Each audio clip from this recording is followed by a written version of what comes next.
আমি মুসলমান, এই কথা বলার যোগ্যতা এখনো এই দেশে আমাদের হয়েছে না।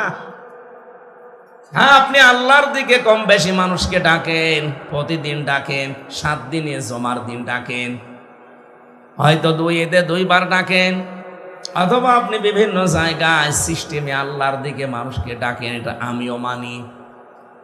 ভালো ভালো কাজ যেখানে যা পান হালকা পাতলা হলেও করেন, কিন্তু আয়াতের বিধান তো ছিল 3টা। আপনি আল্লাহর দিকে ডাকবেন, ভালো ভালো কাজের আঞ্জাম দেবেন, আর নিজেকে প্রমাণ করা লাগবে, যে বলা লাগবে যে আমি মুসলমান। এই কথা বলার যোগ্যতা এখন এই দেশে অন্তত আমাদের এখনো হয়নি।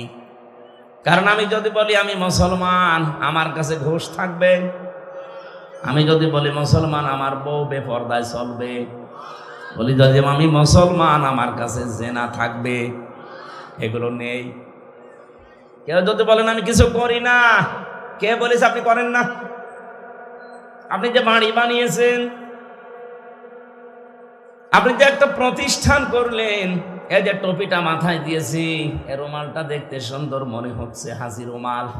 এ রুমালটা যে ফ্যাক্টরিতে তৈরি হয়েছে, ফ্যাক্টরির মালিক লোন নিয়েছে ব্যাংক থেকে। এক কথা বলছেন এখানে। যতদিন পর্যন্ত এদেশে যাকাত ভিত্তিক অর্থনীতি কায়েম না হবে, ততদিন পর্যন্ত এই দেশে যে যাই করুক, ও হয় ডাইরেক্ট সুদখোর না ইনডাইরেক্ট। কারণ ব্যাংকিং ব্যবস্থার দিকে আপনি তাকান, এটা অর্থনীতি। এই দেশের অর্থনীতিতে আজ পর্যন্ত আমরা কোরআনকে হাদিসকে নিয়ে যেতে পারি নাই।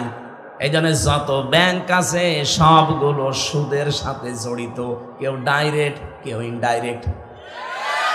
কারণ ইসলামী অর্থনীতির যে পার্টগুলো আমরা জানি, ওগুলো অ্যাপ্লাই করতে গেলে মানে না। ইসলামী ব্যাংকে যেগুলো আছে পঙ্খানো মানা সম্ভব না, যতদিন রাষ্ট্রে ইসলাম কায়েম না হয়।